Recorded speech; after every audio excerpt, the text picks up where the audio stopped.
আসসালামু আলাইকুম রহমতুল্লাহি ওবরকাতুহ। সম্মানিত দর্শক, আমাদের রাজনীতির যে ভাগ্যাকাশ, সেখানে সিঁদুরে মেঘ ক্রমশ জমাট হচ্ছে। আমরা এখনো পর্যন্ত বলতে পারছি না যে আমাদের যে ভবিষ্যৎ, সে ভবিষ্যৎ আসলে আমাদের জন্য কতটা কল্যাণকর, দেশের জন্য কতটা কল্যাণকর, দেশের মানুষের জন্য কতটা কল্যাণকর। আমরা এই যে নির্বাচনের যে তোড়জোড় চলছে, হয়তো 2-3 দিন পরে আবার নির্বাচন। তো সেই 2-3 দিন পরে যে নির্বাচন হচ্ছে, সেই নির্বাচনের ফলাফল যাই হোক না কেন, সেই নির্বাচন পরবর্তী যে ঘটনাগুলো ঘটবে, সেগুলো নিয়ে আমরা চিন্তা ভাবনা করতে পারছি না। কিংবা ধরুন, মানুষ যে আশঙ্কা করছে নির্বাচন শেষ মুহূর্তে এসে বাধাগ্রস্ত হতে পারে, ক্ষতিগ্রস্ত হতে পারে, সহিংসতা হতে পারে, বন্ধ হতে পারে, নানা রকম মানুষের প্রেডিকশন। তো সেই সকল প্রেডিকশনের প্রেক্ষিতে আমাদের ক্ষয়ক্ষতির পরিমাণ কি, কী কী সর্বনাশ আমাদের জন্য অপেক্ষা করছে, এবং আমরা আসলে কী বিপদ এবং বিপত্তির মধ্যে এগোচ্ছি, এই ব্যাপারে আমাদের যারা ময় মুরব্বী আছেন, দার্শনিক আছেন, কবি আছেন, সাহিত্যিক আছেন, সাংবাদিক আছেন, প্রায় সবাই মুখে কলুপ এঁটেছেন। ফলে কি হলো, আগামী যে ভবিষ্যৎ, সেই ভবিষ্যতের অশনি সংকেত নিয়ে আমাদের আমজনতা তারা রীতিমতো ঘুমিয়ে আছে। দেশের প্রধানতম যে পত্রপত্রিকাগুলো রয়েছে, সেটি ডেইলি স্টার, প্রথম আলো, তারা স্পষ্টভাবে বলেছে যে মত প্রকাশ তো দূরের কথা, জীবন বাঁচানোই এখন বড় সমস্যা হয়ে দেখা দিয়েছে। সত্য কথা বলা, এটা যেভাবে ঝুঁকিপূর্ণ, সত্য বলে স্থির হয়ে দাঁড়িয়ে থাকা আরো ঝুঁকিপূর্ণ। আমাদের এই সমাজে আপনি ভালো আছেন তো আলহামদুলিল্লাহ, আল্লাহ ভালো রেখেছেন, কিন্তু কোনো কারণে যদি আপনি বিপদে পড়েন, বিপত্তিতে পড়েন, কোনো সমস্যা দেখা দেয় আপনার জীবনে, বিশ্বাস করেন তছনছ হয়ে যাবে। আপনি কাঁদতে পারবেন, গড়াগড়ি করতে পারবেন, চিৎকার দিতে পারবেন, কিন্তু কোনো মানুষ এসে আপনাকে সাহায্য করবে, সহযোগিতা করবে, আপনার দুঃখগুলো ঘুচিয়ে দেবে, এই অবস্থা এখন বাংলাদেশে নেই। কোর্ট বলেন, কাছারি বলেন, থানা বলেন, পুলিশ বলেন, সরকারি অফিস বলেন, আমাদের সমাজ এবং সংসার বলেন, সবাই শুধু চেয়ে চেয়ে দেখবেন। আপনি আপনার নিজের ঘরেও এখন যাকে বলা হয় নিরাপদ নন। অনেকগুলো বডিগার্ড রেখে আপনি ফুংফাং দেখাতে পারেন। বডিগার্ড কয়জন? 10 জন, 12 জন, কিন্তু যদি 100 জন লোক আসে, আপনার বডিগার্ড আপনাকে রেখে পালিয়ে যাবে। থানা পুলিশে ফোন করবেন, কেউ আসবে বলে আমার কাছে মনে হচ্ছে না। আর পাড়া প্রতিবেশী জানলা ফাঁক করে জানালা দিয়ে দৃশ্য দেখবে এবং ভিডিও করবে, আর বড়জোর পরবর্তীতে ফেসবুকে সেই ভিডিও ছড়িয়ে দেবে, তাও আবার নিজেদের পরিচয় গোপন করে। তারপর সেই ভিডিও দেখার পরে যদি জনগণের আবেগ দেখা দেয়, তাহলে এক ধরনের ফলাফল হবে, আর জনগণ যদি নিশ্চুপ থাকে তাহলে আরেক ধরনের ফলাফল দেখা দেবে। এই হলো বাংলাদেশের সার্বিক অবস্থা। তো এই অবস্থাতে যদি কারোর সঙ্গে বন্ধুত্ব হয়, সে বন্ধুত্ব কোনো কাজের বন্ধুত্ব নয়, কিন্তু কারোর সঙ্গে যদি আপনার শত্রুতা হয়, সেটি যদি একেবারে মহল্লার একজন পান বিড়ি বিক্রেতা, অথবা আপনার মহল্লায় যে ফেরি করে বেড়ায়, আপনার বাসার সামনে যে দারোয়ানটি রয়েছে, কিংবা আপনার প্রতিবেশী যে দারোয়ানটি রয়েছে, তার সঙ্গে যদি আপনার কোনো শত্রুতা হয়, সেই শত্রুতা সামাল দেওয়ার মতো শক্তি আমাদের দেশকাল, সমাজ এবং রাষ্ট্রের আদৌ আছে কিনা আপনারা একটু বুকে হাত দিয়ে চিন্তা করুন। তো এই যে পরিবেশ এবং পরিস্থিতি বর্ণনা করলাম, এটি রাতারাতি ভালো হওয়ার কথা নয়।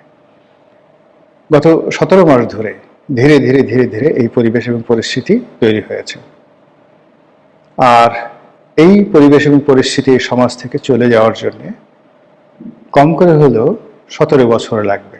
যেভাবে অতীতের 17 বছরের যে পুঞ্জীভূত ক্ষোভ, ক্রোধ, লোভ, লালসা, কামনা, বাসনা, রাগ সব একত্র হয়ে এই গত 17 মাসে মানুষের হাত, পা, মন, মস্তিষ্ককে যেভাবে উত্তেজিত করেছে, তার প্রেক্ষিতে আজকের এই সমাজ আমরা এখানে নিয়ে এসেছি। এই সমাজ এবং এই রাষ্ট্রে দেখতে পাচ্ছেন যে একটা নির্বাচন হবে। আপনারা দেখতে পাচ্ছেন যে নির্বাচনে যারা প্রার্থী তারা মাঠে চষে বেড়াচ্ছে। আপনারা দেখতে পাচ্ছেন একটি দল বিজয়ী হবে, আপনারা শুনতে পাচ্ছেন আরেকটি দল ম্যাটিকুলাস ডিজাইন করে নির্বাচনের ফলাফল নিজেদের দিকে নিয়ে যাবে। এই যে একটি দল বিজয়ী হবে, এটার ফলে যাদের মনে ক্রোধ তৈরি হচ্ছে, বিরাট একটা শক্তিশালী গ্রুপ, সেই ক্রোধকে দমন করার জন্য, সেই ক্রোধকে নিয়ন্ত্রণ করার জন্য কোনো কার্যত প্রতিষ্ঠান নেই। এমনকি সেই দলটি, যে দলটি বিজয়ী হবে, সে যদি ক্ষমতায় আসে তাহলে সে আরো মাহরুম হয়ে যাবে, আরো অসহায় হয়ে পড়বে, আরো দুর্বল হয়ে পড়বে। আবার অন্যদিকে যারা ম্যাটিকুলাস ডিজাইন করবে বলে খবর বের হয়েছে, যাদের সম্পর্কে বলা হচ্ছে এরা গুপ্ত সংগঠন, এরা গুপ্ত কাজে ভীষণ রকম এক্সপার্ট, তাদের কর্মকাণ্ড নিষিদ্ধ করা, বন্ধ করা, নিয়ন্ত্রণ করা, তাদেরকে বুঝিয়ে সুঝিয়ে কাছে রাখা, পুরোটাই নিয়ন্ত্রণের বাইরে চলে গেছে। বাংলাদেশে এখন এমন কোনো মধ্যস্থতাকারী নেই যারা রাজনৈতিক দলগুলোকে এক টেবিলে বসাতে পারেন। বরং আমাদের দেশে যে সকল কর্তা ব্যক্তি এক টেবিলে বসাতে পারতেন, তারা বিভিন্ন রাজনৈতিক দলের যারা নেতৃবৃন্দ রয়েছেন তাদের কদম মুবারক চুম্বন করার জন্যে তারা রীতিমতো পাল্লা দিয়ে দৌড়াদৌড়ি করছেন। শেখ হাসিনার জমানাতে আমরা ঠাট্টা করতাম, মস্করা করতাম যে গণভবনে গিয়ে অনেকে দালালি করছেন, পিঠা পায়েসের উৎসবের নৃত্য গীত করছেন, ফ্ল্যাটারিং করছেন, তেলবাজি করছেন। কিন্তু এখন সেই তেলবাজি, সেই ফ্ল্যাটারিং এতটা নিম্ন পর্যায়ে চলে এসেছে, এতটা স্থূল হয়ে পড়েছে, এতটা দৃষ্টিকটু হয়ে পড়েছে, এগুলো এখন সমালোচনার অযোগ্য হয়ে পড়েছে। এরই মধ্যে জনাব তারেক রহমান সাহেব, যিনি সম্ভাব্য প্রধানমন্ত্রী বলে পৃথিবী দ্বারা স্বীকৃত হচ্ছেন, এত স্বীকৃতি ভালো নয়, এত স্বীকৃতি অশনি সংকেত। বাচ্চা প্রসব হওয়ার আগেই যদি বাচ্চার জন্য দোলনা তৈরি করা হয়, মাতৃগর্ভে থাকতে যদি বাচ্চার নামে ইনকাম ট্যাক্সের ফাইল খোলা হয়, যে শিশু এখনো ভ্রূণ তৈরি হয়নি, মানে এখনো গর্ভধারণ হয়নি, ছেলে মেয়ের শুধুমাত্র বিয়ে হয়েছে, পিতামাতার বিয়ে হয়েছে, বাসরাত এখনো হয়নি, কিন্তু বাসরের আগেই ছেলে হবে না মেয়ে হবে, সেটা নির্ধারণ করে সে বিশাল নাম দিয়ে রাখা হলো, ছেলের নাম অমুক, মেয়ের নাম অমুক। এ সকল দৃশ্য, এ সকল ঘটনা প্রকৃতিতে প্রায়ই বিয়োগাত্মক ঘটনা ঘটিয়ে থাকে, অপ্রত্যাশিত ঘটনা ঘটিয়ে থাকে। তো সেই অর্থে জনাব তারেক রহমান সাহেবকে নিয়ে এখন দেশে এবং দেশের বাইরে তাকে প্রধানমন্ত্রী বানিয়ে এক শ্রেণীর পত্রপত্রিকা, গণমাধ্যম, এক শ্রেণীর মানুষ যেভাবে লম্ফঝম্প করছেন, এটি জনাব তারেক রহমান সাহেব এবং তার পরিবারকে রীতিমতো বিপদ এবং বিপত্তির মধ্যে ফেলে দিয়েছে। বহু মানুষ যারা তাকে ভালোবাসতেন তারা এখন তাকে হিংসে করছেন। বহু মানুষ যারা মনে প্রাণে চাইতেন যে তিনি দেশে ফিরে আসুন, রাজনীতিতে বিজয় লাভ করুন এবং দেশের প্রধানমন্ত্রী হিসেবে দায়িত্ব পালন করুন, তারা এই যে ন্যাকামো, এই যে বাহাদুরি, এই যে বাড়াবাড়ি, আওয়ামী লীগের লোকজন নেই কিন্তু বিএনপির যারা লোকজন রয়েছেন তারা তাদের নেতাকে নিয়ে যে কর্মকাণ্ড করছেন, নেতার কোনো আমি আধিক্যতা দেখছি না। নেতা প্রাণান্তর চেষ্টা করছেন নিজেকে সংযত রাখার জন্য, কিন্তু তার দলের মধ্যে যারা লোকজন রয়েছেন তারা যে কর্মকাণ্ড করছেন তার সঙ্গে সঙ্গে বিদেশের বিভিন্ন শক্তি, পত্রপত্রিকা তাকে যেভাবে প্রধানমন্ত্রী বানিয়ে একেবারে বাঘের মুখে ঠেলে দিচ্ছেন, সেটা প্রতিহত করার মতো, সেটার বিরুদ্ধে একটি রক্ষাবহু তৈরি করা, এটি এখন বিএনপির পক্ষে সম্ভব হচ্ছে না। প্রায় প্রতিদিনই নিত্য নতুন সন্দেহ, অবিশ্বাস তৈরি হচ্ছে। অন্যদিকে জনাব তারেক রহমান সাহেব প্রধানমন্ত্রী হবেন আর তার প্রতিপক্ষ আঙ্গুল চুষবে, এটা হয় না। এখনো পর্যন্ত যদি কৌশলগত দিক বলেন, আজকের দিন পর্যন্ত পুরো কৌশলগত দিক জামাতের পক্ষে আছে, আর জনপ্রিয়তা, হাক ডাক, এগুলো সব বিএনপির পক্ষে আছে। আপনারা জানেন যে একেবারে শেষ পর্যায়ে, যুদ্ধের একেবারে শেষ পর্যায়ে কৌশলটা গুরুত্বপূর্ণ হয়ে ওঠে।